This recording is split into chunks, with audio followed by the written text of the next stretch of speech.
Bueno, en la continuación de nuestra clase vamos a ubicar ahora un poco por qué es homologable la idea de estructura del estructuralismo y la propuesta freudiana de cómo él piensa la estructura del inconsciente.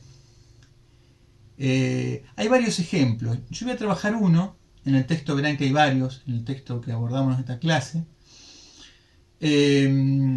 Hay varios, pero voy a tomar el tema de la interpretación de los sueños. Igualmente, quisiera hacer referencia a dos textos.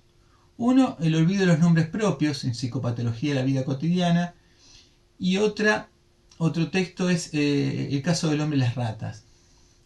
Porque en ambos él piensa el complejo sintomático, todas las asociaciones del síntoma, como vamos a decir, él lo dice en el hombre y las ratas, como un dialecto. Es decir, como una lengua inconsciente que toma los elementos de la lengua usual, pero los usa de una manera particular. ¿Sí? Como un dialecto, uno puede tomar los lenguas de una lengua, los términos de la lengua madre, pero usarlos de otra manera. ¿Sí? Generar nuevas condensaciones y desplazamientos, como el lunfardo, por ejemplo.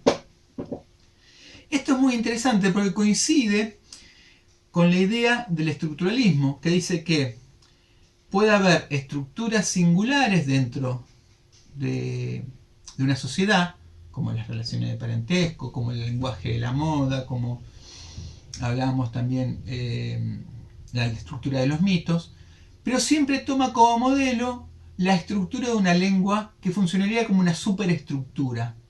¿Sí? Hay una estructura, que es el lenguaje, y después hay estructuras secundarias que toman de modelo esa estructura superior.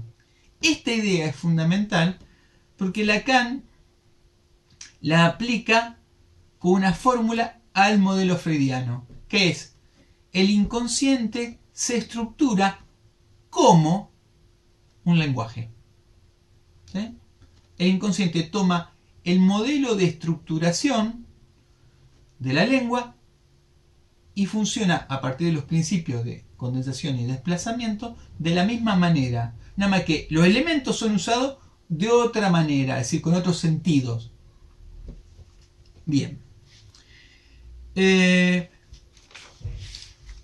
en la interpretación de los sueños plantea algo muy importante al principio. Él dice que los sueños son estructuras homogéneas y que tienen condiciones propias, que esas condiciones no pueden universalizarse y no hay interpretaciones de los sueños que puedan ser generalizables. Con esto plantea toda una distinción y una separación de la tradición que interpretaba los sueños según los modelos, ¿no? Como modelos de interpretación de los sueños. Por ejemplo, aún esto persiste hasta en la quinela, ¿no? Soñar con tal cosa es tal número. Bueno, siempre existió una idea de que soñar con algo tenía una significación universal. Freud dice no, el sueño tiene una significación particular. Y esto se estructura de determinada manera. Voy a leer la interpretación de los sueños. Fíjense lo que dice. Es un hecho probado que la elaboración onírica no puede crear discursos originales. ¿No? Ya empieza planteando esto. Que el sueño no inventa nada. ¿Sí? Toma de otro lugar. Por amplio que sean los discursos o diálogos coherentes o desatinados que en el sueño se desarrollen, nos demuestran siempre en el análisis que la elaboración no ha hecho sino tomar de las ideas latentes fragmentos de discursos reales, oídos o pronunciados por el sujeto, luego manejándolos en el sueño con absoluta arbitrariedad.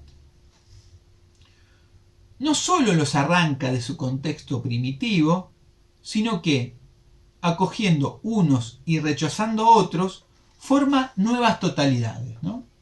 Acá volvemos a esta idea de que una superestructura, el contenido latente del lenguaje común, genera una estructura secundaria, pero los elementos pueden ser reorganizados independientemente de los sentidos. La elaboración del sueño suele hacer caso omiso en este proceso del sentido de las palabras que poseían en las ideas latentes, atribuyéndole otro completamente nuevo, Un más detenido examen nos permite distinguir en el discurso onírico dos clases de elementos. Uno preciso y compacto y otros que sirven como de aglutinantes, como agregados para llenar un hueco, como agregar una letra o una sílaba para completar el defecto de una impresión que ha dejado un lugar en blanco. El discurso onírico así presenta la estructura de una argamasa construida por grandes trozos de materia homogénea unidas entre sí por un fuente elemento, que es la laguna, el olvido. Es paradójico esto de poner. Primero, toma esta idea de que los elementos del sueño son elementos de la lengua común, pero tomados arbitrariamente, ¿no? Acá tomamos una idea directamente tomada de Lévi-Strauss y de Saussure, que los elementos tienen una relación arbitraria con la realidad o con otras estructuras. Al ser arbitraria la relación, no hay una relación directa, del sentido que el sentido de una estructura pasa a ser el mismo sentido en esta, si no, se corta el sentido. Ese elemento negativo, porque ya no tiene valor, cobra valor en función de esta nueva totalidad del sueño. ¿Sí? Esto pasa con el síntoma también. Si pierna tiene un sentido en el lenguaje, ese sentido se corta y en la estructura del síntoma de Elizabeth, la pierna tiene otro sentido totalmente nuevo.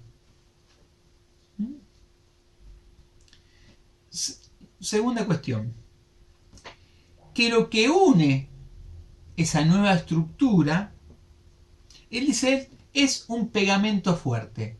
¿Qué es ese pegamento para él? La laguna, el olvido, la condensación, ¿sí? La deformación, funciona como aglutinante. Es decir, ¿qué une todo este conjunto de elementos? Es un sinsentido que va modificando las relaciones. Es decir, él ubica que todos los elementos del sueño se van articulando en función de un sinsentido central, que él lo nombra ombligo del sueño o puro deseo. Es decir, que el deseo, como ombligo, el deseo del soñante, une paradojalmente todos estos elementos. ¿Sí? Pero ese deseo no se puede decir todo. Pero no necesariamente, aunque no se diga todo, une todos los elementos dentro del sueño, como también une los elementos dentro de una cadena sintomática, dentro de un cuadro.